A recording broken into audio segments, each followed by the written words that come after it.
Hello friends, welcome back to our channel மாணவன் ஆசிரியர். இன்னைக்கு இந்த வீடியோல students with 4-year bachelor of degree 75 mark can be directly PhD UGC யோட chairman Jagadish Kumar அவர்கள் வந்து பார்த்தீங்கன்னா சொல்லியிருக்காங்க. ஸோ இது தொடர்பாக வந்து பார்த்தீங்கன்னா ஏற்கனவே NEP என்று அழைக்கப்படக்கூடிய நியூ எஜுகேஷ்னல் பாலிசி புதிய கல்விக் கொள்கையில் வந்து பார்த்தீங்கன்னா இருந்தது.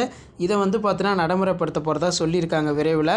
ஸோ இதில் மெயினாக வந்து பார்த்திங்கன்னா முன்னெல்லாம் PhD பண்ணணும் அப்படின்னா UG படிப்போம், அப்புறம் MSc படிப்போம், அப்புறம் MPhil படிப்போம், அதுக்கப்புறம் வந்து பார்த்தீங்கன்னா PhD வந்து வாங்குவோம். இப்போ வந்து பார்த்திங்கன்னா பேச்சுலர் ஆஃப் டிகிரி BSc ஆகட்டும், BA ஆகட்டும், இதெல்லாம் வந்து பார்த்தீங்கன்னா 4 வருஷம் பண்ணுறாங்க. டிகிரி வந்து 4 வருஷம் படித்து அதில் நீங்கள் 75% மார்க் வாங்கினீங்கன்னா டேரெக்டாக வந்து பார்த்தீங்கன்னா PhD வந்து பண்ணலாம், சீக்கிரமாக PhD வந்து பண்ணலாம், தீசிஸுமே வந்து பார்த்தீங்கன்னா கம்ப்ளீட் பண்ணலாம் அப்படிங்கிற மாதிரி ஒரு அப்டேட்டை வந்து UGC சொல்லியிருக்காங்க. விரைவில் இது எல்லா இடத்துலையும் வந்து அமல்படுத்த போகிறதா சொல்லியிருக்காங்க. ஷேர் பண்ணுங்கள், சப்ஸ்கிரைப் பண்ணுங்கள். தேங்க்யூ.